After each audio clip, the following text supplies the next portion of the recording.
Hey, so I'm back and I will be reading from the Enneagram. Right now it's comfortability, and I don't know, I'm sure whether I start like numerical order, 1, 2, 9, or if I start with the ones they're like closest, to mine, which would be 5, then 7, then 4, and then at a certain point they kind of like all mix up in my head. But yeah, I think I'm gonna do that. I'm gonna start with 5, then I'm gonna go to 7, then 4, and then from there I see where it goes. I had already clicked on number 1, but I'm gonna click on number 5 right now. So yeah, misidentifying types 5 and type 8. I'm waiting for internet to load. Types and 8s. These two types are not often mistyped, but share similar attitudes. Interesting, because I got both of them, even though they're like not that similar. Both share similar attitudes. Okay, 8s and 5s both see themselves as outsiders and both feel rejected easily. I will say this is one of those things that used to be more true about me when I was younger.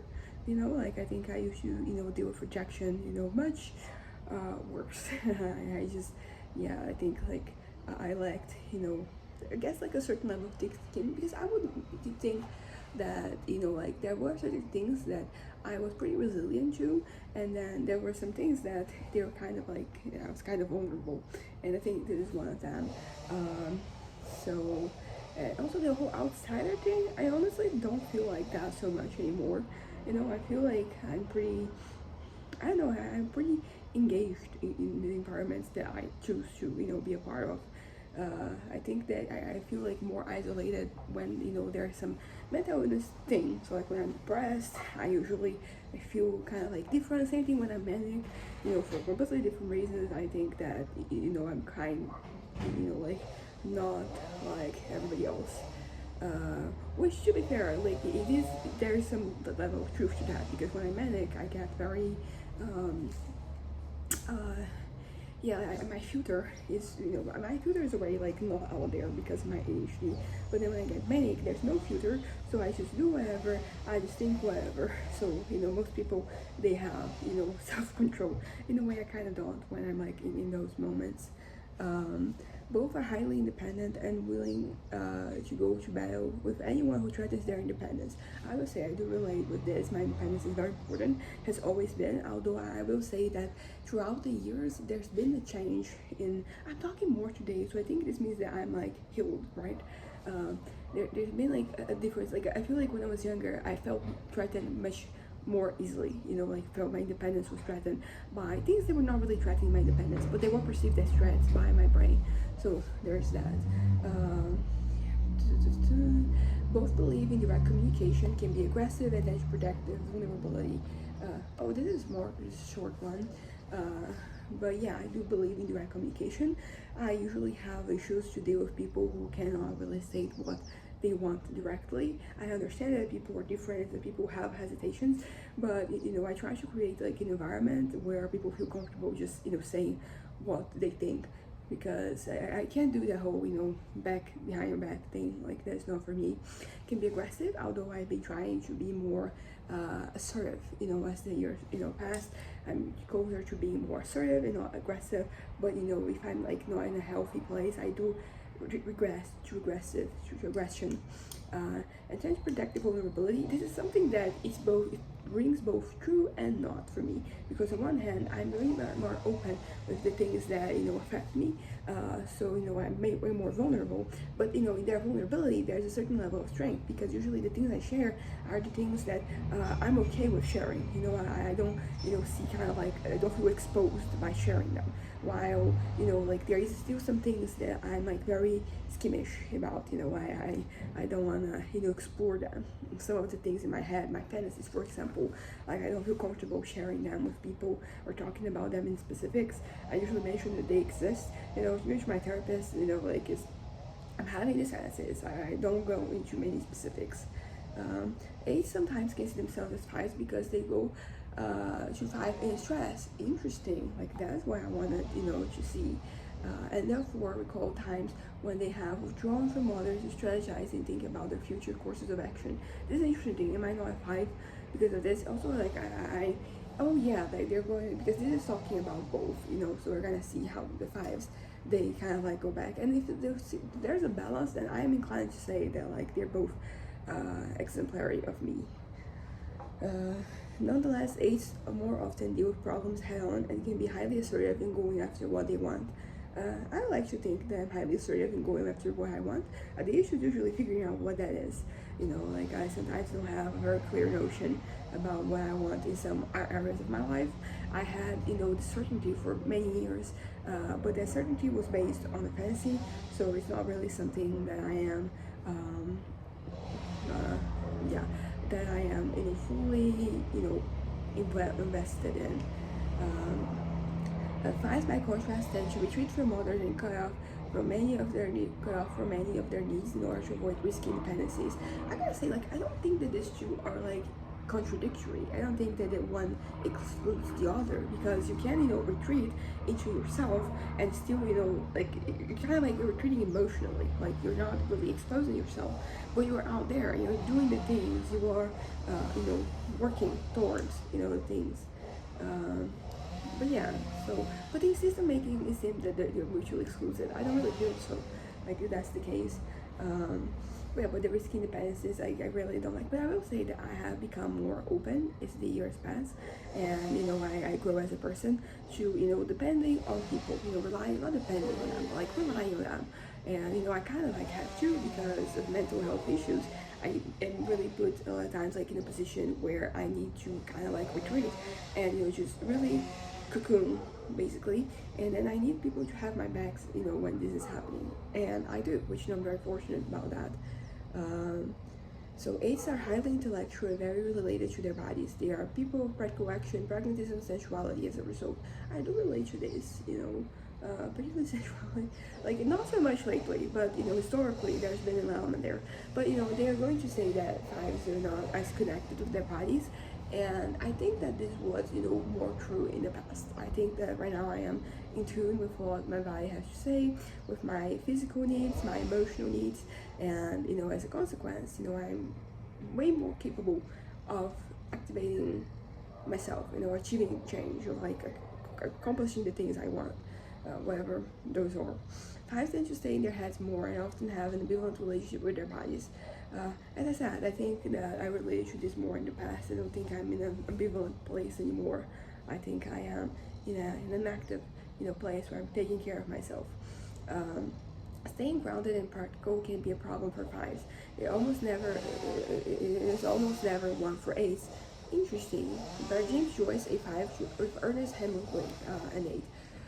So that is an interesting one, like staying grounded and practical. I will say that in the past I really related to not being grounded. I think there was like kind of like this back and forth between my attitudes, when sometimes I would be very much in my head, and at others I'll be very much active. Like I have this tattoo over here, it says acta non verba, and basically means actions, not words, which I got specifically because of this issue of me not being kind of like in my own head. So I can't deny that this should be a problem, and maybe still is at some points in times. I do retreat to my head a lot, but I don't think that it is a problem. I think it is a reality of me, but like it's not necessarily a problem, anymore. So I mean, of course, there are examples and examples. There are moments where I for sure will kind of like it can become a problem, but the point is that it is not right now. I like to think. So now I'm gonna be misidentifying sevens and eights, which seven is the second one, like eights, and so eights and five, I either got like a 95 or 98% compatibility when I did the test, and then you have seven, which I think was like 92%. All others were below 90, so this one's still quite high, and I think can be still representative of myself. So sevens and eights are both aggressive types, and then they're giving you a little quotation, not a quotation, but like a little reference here, and can resemble each other in certain respects. Both are powerful personalities who are able to go after what they want in life, but what they want and how they attempt to get it are different. Interesting. Sevens are primarily interested in variety. They want to sample as many different experiences as possible and become practical, in as much as the practicality gives them the means to pursue the experiences they want to try. I will say that this really resembles me, like lately. Since like last November, I've been really giving into like I've been indulging myself. I've been really trying things and allowing myself to try. So I think I'm very close to 7 right now. Yeah, so let's keep going. But like this particular paragraph, it really feels reminiscent of me right now. Not necessarily throughout like the years. I think I've always had this thing of like wanting to try, but I used to kind of like I think repress myself more. The whole thing of like pushing gratification to the future, which I used to do much more in the past than kind of like right now. I think went to like a different extreme where the gratification is all momentary. So right now.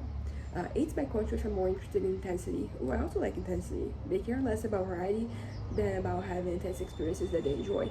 This is interesting because it reminds me of myself in the past. I think they both can be true. Like I think you can change depending on the day. Like so, some days I want change, some days I want something deeper. But I do remember different points in time in my life where I kind of like I craved. I felt like I was lacking in this. I guess we could call it intensity. I felt that I wasn't deep enough into the things that were happening in my life, and I didn't really know how to make it happen, how to get deeper into these things. But yeah, so Aces are also interested in power, but as a way to maintain their independence and as a way of asserting their dominance in their environment. I feel like I might be interested in power just for power's sake. I definitely want, like this power of like maintaining their independence and asserting their dominance over the environment. But I feel like there is a certain aspect of it that, it is kind of like the product in itself. Not just, a means to an end. Sevens are not particularly interested in having power, seeing the work necessary to maintain it as a possibly infringing on their freedom. Oh, this is interesting. This is an interesting point to raise. Like, I don't know if I was thinking about it before, but now that it's being raised, I'm like, that is interesting. And I do think about it sometimes. Sometimes I want things, and the effort necessary to get that. Everything in life requires effort, requires time and effort. But, like, sometimes those efforts, they do kind of, like, get in the way of you being able to, come and go as you please. For example, Eights are an instinctive type, and as such make decisions from their gut instincts. They prefer dealing with practical matters, and although emotionally volatile at times, generally remain grounded and down to earth. I like to think that I'm grounded and down to earth. Historically, I don't think I've always been, but I do think that at this point in time, that is kind of the case. Like I am in a place where I am, grounded. Okay. Also, the volatile that they're saying here. Like it's kind of like I have my control at the time. It has to do with mental illness, and I try my best to stick to the treatment, but sometimes the medication is not enough. Sometimes things change and the medication suddenly isn't working the way it should, and then like there are also other things that happen in your life that kind of like put you in a vulnerable position. So there's that. Okay, so sevens are thinking types and can have brilliant, quick minds. Interesting. I think fives are also thinking types, which means that I'm both thinking and instinctive. I don't know if there's more. I think there's more. I think there's like 3 types in this particular case. So that is an interesting thing to consider. Times and can have brilliant, quick minds. At the same time, sevens can get ahead of themselves with their plans, schemes, and interests. They can have trouble staying grounded and on track with their projects. Once again, something that I have related, throughout my life. Sometimes I've always had, like I sometimes I've called them plans, but they're not really plans. They were, dreams and fantasies. And sometimes keeping track of them was kind of hard because your mind is like way ahead of you. Like you're just thinking about 5 years from now, but you're still here and you still have to put the time and effort, and there's still things that can happen that can take away from that, like you getting to that point. So I relate to this. Projects. Sevens see themselves as idealistic optimists, while eights see themselves as hard-nosed realists.